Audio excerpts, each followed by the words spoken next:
Fim da recuperação judicial. Falta exatamente 11 dias para o prazo limite, prazo máximo para o fim da recuperação judicial perante a lei. É sobre isso que vamos tratar no vídeo de hoje. Sejam todos muito bem-vindos ao Quebrando Padrões. Meu nome é Urias Silva. Não fazemos recomendação de compra ou venda de nenhum ativo listado em bolsa. Vou trazer para vocês o documento extraído do RI da Oi e a Lei de Recuperação Judicial, onde a gente vai conseguir identificar que 5 de outubro é o prazo máximo para que o juiz decrete a saída da recuperação judicial de Oi BR3 ou falência. Já que muitos comentam sobre esse assunto, vamos discorrer sobre essa situação. Primeiramente, AGC 2020, 22 horas. Foi o início da AGC. Quem acompanhou isso aqui sabe muito bem como foi o final dessa Copa do Mundo, né, pessoal? A euforia que foi a aprovação desse aditamento ao plano. Ademais, como fato superveniente, no dia 11 de março de 2020, a Organização Mundial de Saúde, OMS, vinculada à Organização das Nações Unidas, ONU, à vista da proliferação da doença causada pelo novo coronavírus, Covid-19, declarou a existência de uma pandemia mundial. Em 20 de março de 2020 foi decretado o estado de calamidade pública na forma do decreto número 7.257/2010 e foi editada a medida provisória número 926, que disciplinaram especialmente o funcionamento dos estabelecimentos de saúde e comércios essenciais, bem como as regras para o controle da circulação da população em todo o território nacional. Pessoal, já vocês vão entender o motivo de eu estar começando com o AGC 2020 e o coronavírus. Ocorre que o Brasil é um país continental com uma demanda por inclusão digital relevante e premete e com um enorme mercado de residências que ainda não são atendidas pela fibra ótica. Estima-se em verdade que há atualmente no Brasil apenas, levado em consideração a área de atuação principal da Oi, excluindo o estado de São Paulo, mais de 40 milhões de residências que poderiam usufruir dessa tecnologia. O Grupo Oi possui atualmente pouco mais de 1,6 milhão de residências conectadas em sua rede de fibra ótica, o que não representa sequer 5% do mercado que se estima demandar este serviço. Ainda conforme já divulgado amplamente ao mercado, foi verificado um incremento considerável da receita média por usuário em razão desses referidos domicílios conectados com a rede de fibra ótica do Grupo Oi. Pessoal, esse ponto aqui saiu lá do aditamento, ao qual eu quero deixar claro para vocês que tanto estão aí aplaudindo a Vital. Só para lembrar, vamos voltar um pouquinho a fita. Quem construiu a Vital, Grupo Oi, tá, pessoal?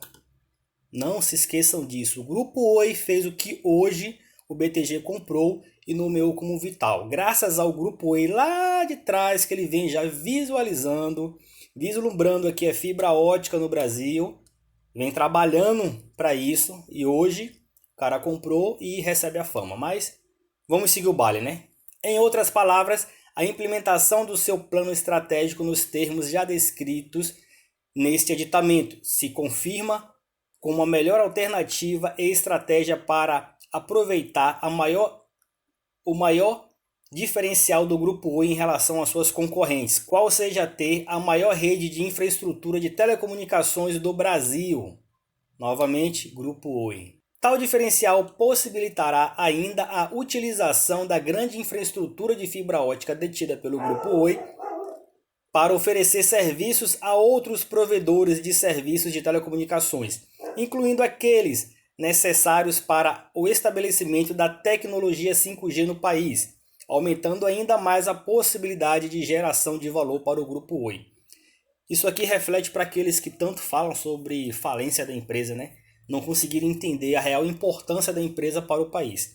Aquela velha história, grande demais para quebrar.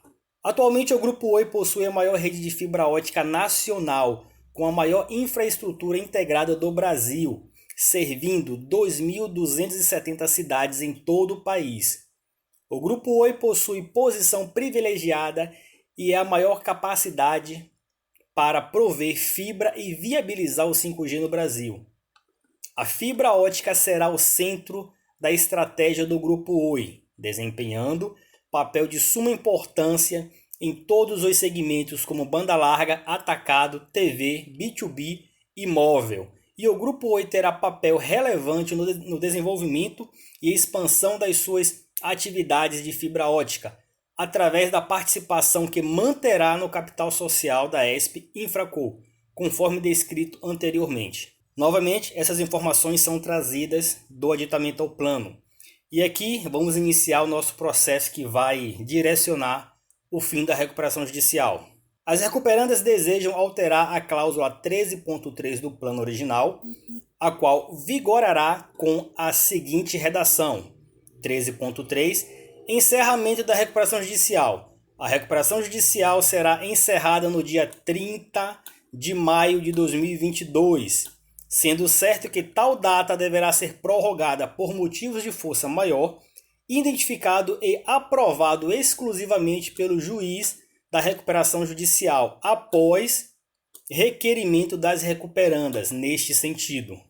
Como já sabemos, a Oi não requeriu prolongamento da RJ ao final ali do dia 30 de maio.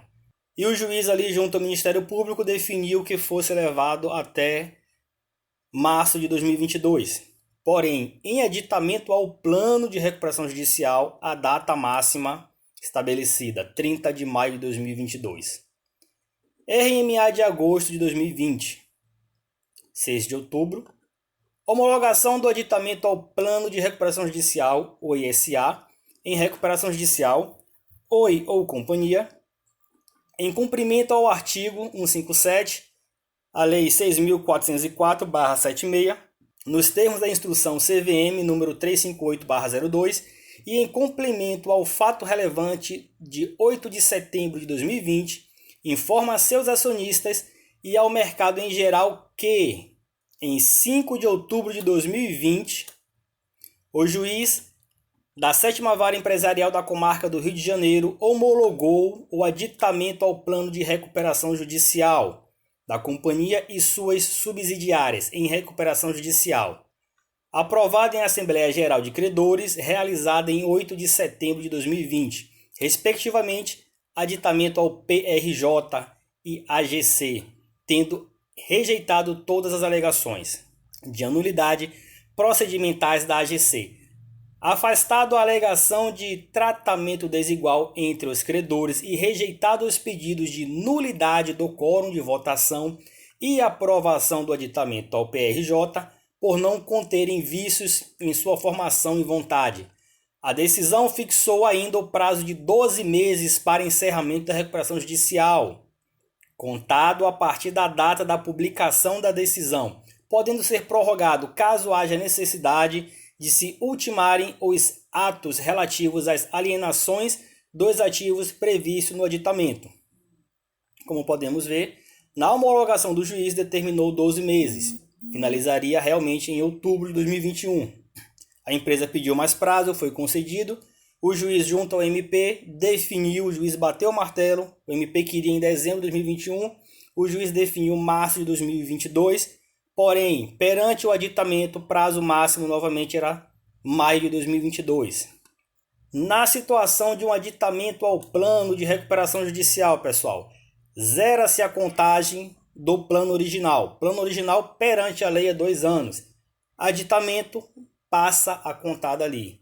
Como o aditamento foi homologado em outubro de 2020, o prazo se encerra em outubro de 2022. E eu vou discorrer para vocês agora sobre isso.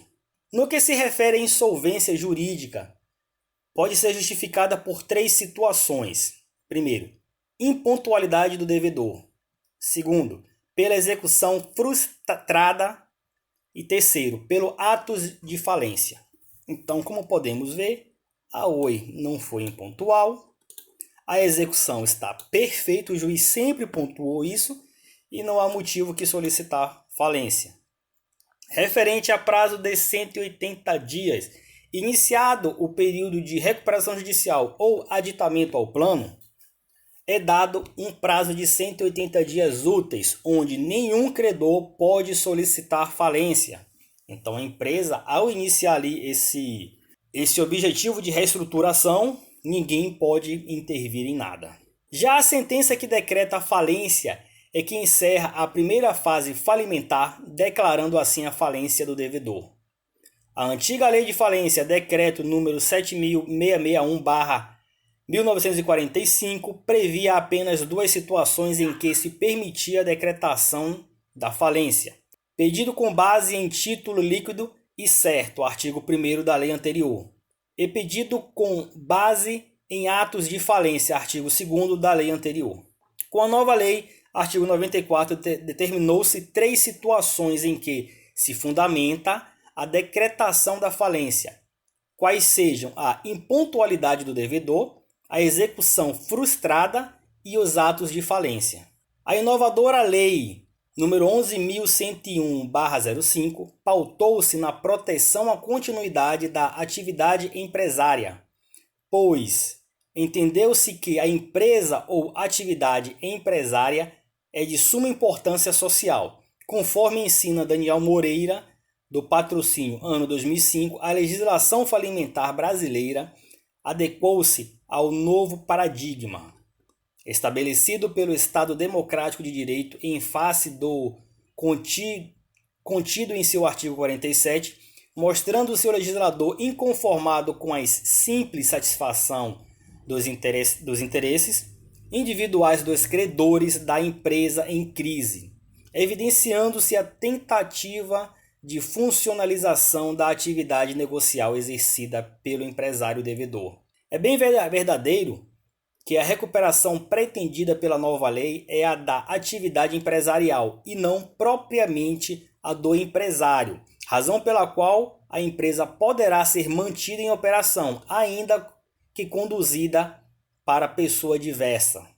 Parágrafo 1º do artigo 61 da Lei 11.101/05 dispõe sobre a convolução da recuperação judicial em falência, se, dentro de 2 anos a contar do deferimento da recuperação judicial, ou recuperando, deixar de cumprir qualquer obrigação prevista no plano de recuperação, aprovado na Assembleia Geral de Credores, AGC. Pode ocorrer, todavia, de o devedor não conseguir cumprir as obrigações que assumiu no plano dentro desse prazo de 2 anos após a sua concessão, hipótese em que a LRE prevê em seu artigo 61, primeiro, a convolução da recuperação judicial em falência. Durante o período estabelecido do caput deste artigo, descumprimento de qualquer obrigação prevista no plano acarretará a convolução da recuperação judicial em falência nos termos do artigo 73 desta lei. Perceba-se que a convolução da recuperação judicial em falência só tem lugar quando o descumprimento se dá dentro do prazo de 2 anos, após a concessão da recuperação judicial. Se o descumprimento de alguma obrigação do plano ocorrer após esse prazo, não será o caso de convolar a recuperação em falência, mas de o credor interessado executar a dívida ou requerer a falência do devedor com base no artigo 94. Alteração do dispositivo que trata sobre prazo de duração recuperação judicial, duração da fase de execução. Antes da Lei 14.112/2020, artigo 61, proferida a decisão prevista no artigo 58 desta lei, o devedor permanecerá em recuperação judicial até que se cumpram todas as obrigações previstas no plano que se vencerem até 2 anos depois da concessão da recuperação judicial. Depois da Lei 14.112/2020, artigo 61, proferida a decisão prevista no artigo 58 desta lei, o juiz poderá determinar a manutenção do devedor em recuperação judicial até que sejam cumpridas todas as obrigações previstas no plano que vencerem até, no máximo, 2 anos depois da concessão da recuperação judicial, independente do eventual período de carência. O encerramento da recuperação judicial não depende da consolidação do quadro geral de credores. Veja o parágrafo único inserido no artigo 63, Meus amigos, perante a lei, como podemos ver, o prazo máximo é 2 anos. Então, perante a homologação do aditamento ao plano, 5 de outubro de 2020, 5 de outubro de 2022, encerra-se o prazo máximo de 2 anos. Outro detalhe sobre a questão da falência. Então, como é um artigo muito grande, eu não queria emendar muito o vídeo, a lei, quem tem a caneta na mão, quem tem o martelo na mão, é o juiz. A lei é clara que, caso o devedor não cumpra com o pagamento, o credor tem direito ali a pedir falência. Só que, como a gente pode ver pela própria lei, e já existe precedente para isso, existe impugnação para isso, numa situação de atraso de 30 dias de um pagamento, o juiz não vai aceitar o pedido de falência, sendo que isso irá beneficiar único e exclusivamente o credor e colocará em xeque diversos empregos, diversos empregados que estão ali na ativa dentro dessa empresa. Então tudo isso é ponderado antes de tomar uma decisão. A galera fica o tempo todo falando que a empresa vai falir, só que a galera não consegue entender a complexidade e o tamanho dessa empresa e sua representatividade para o país, de uma forma como um todo. Então, perante a lei, o prazo final são 2 anos. Porém, lembra que eu comecei lá falando sobre a pandemia? Falando sobre o estado de calamidade? Então, o prazo perante a lei é 2 anos. Porém, o que é que temos aí dentro desse caminho? A homologação foi feita em 2020, só que de lá para cá a gente teve um decreto, um estado de calamidade pública decorrente a uma doença. Então, o juiz pode ponderar isso aí para esse prazo, como no próprio aditamento ao plano, a OI menciona que o atraso da sua recuperação judicial se dá pela burocracia da lei, já que a empresa esperava que a lei mudasse, a lei se alterasse ali para a concessão, algumas coisas fossem ajustadas o mais rápido possível, e isso demorou muito tempo. Então a Oi teve que desembolsar muita grana para ficar fazendo manutenção em orelhão, ao qual ninguém mais utiliza. E isso também, pessoal, é um ponto que vai ajudar bastante ali na arbitragem. Isso vai fortalecer bastante a Oi ter sucesso no processo de arbitragem. Então, assim, o prazo perante a lei é 2 anos, finaliza agora 5 de outubro de 2022. Porém, o juiz pode ponderar aqui sobre a lei sobre a calamidade, o decreto de calamidade pública, isso pode pesar na decisão dele, e é ele que tem o poder de decidir se ele de fato decreta a saída da RJ agora ou não. O que me faz acreditar que a empresa de fato vai sair até o dia 5 de outubro, e o melhor de tudo, irá sair da recuperação judicial com proteção da recuperação judicial. Para alguns isso é novidade, porém no início do ano isso aconteceu. Isso não é novidade para ninguém, já existe isso no mercado. O juiz ele pode decretar a saída da recuperação judicial e manter a empresa por um período de 3, 6 meses, 1 ano, com a proteção da recuperação judicial, para que nenhum credor possa pedir falência, possa exercer o direito de falência. Então, como o juiz solicitou ali 1 ano para o administrador judicial acompanhar todo o processo e continuar fazendo o seu trabalho, eu acredito que o prazo se encerrando agora a 5/10/2022, isso na minha visão é uma deixa de que sim, o juiz decretará a saída da recuperação judicial e dará à empresa, ela terá proteção da recuperação judicial durante um período que eu espero que seja de no mínimo 3 meses, na minha opinião. Se acontecer isso já será excelente para a gente, porém se ele der 6 meses a 1 ano seria melhor ainda. Mas eu acredito que será esse prazo de no mínimo 3 meses, e eu acredito que até o dia 5 de outubro teremos enfim a tão esperada fim da recuperação judicial do grupo IBR3. Perante todo o explanado aqui, meus amigos, é através disso que eu embaso a minha opinião. Através ali do aditamento ao plano, RMA do administrador judicial e da nova lei de recuperação judicial. Porém, uma coisa que sempre tenho que deixar claro: a decisão está na mão do juiz, é ele que define. Existe a lei, porém o juiz pode ponderar porque o objetivo da lei é a permanência da empresa, é a manutenção da empresa, pois essa empresa movimenta a economia, gera empregos, e não é pelo simples fato dela estar devendo diversas pessoas que justificaria colocar mais pessoas em situações complicadas no mercado, como serem demitidas, né? E aí seria uma tremenda de uma bola de neve, como sempre venho falando. A falência dessa empresa iria gerar um tremendo de um caos. Se a sua recuperação judicial já é a maior complexidade dentro da jurisprudência brasileira, eu não quero nem imaginar o que seria a sua falência. Então, meus amigos, esse é o vídeo de hoje. Agradeço a todos que nos acompanharam até aqui. Curte, comenta e compartilha. E vamos aguardar que até o dia 5 de outubro de 2022 teremos o fim da recuperação judicial de Oi BR3. Na minha humilde opinião. Muito obrigado a todos.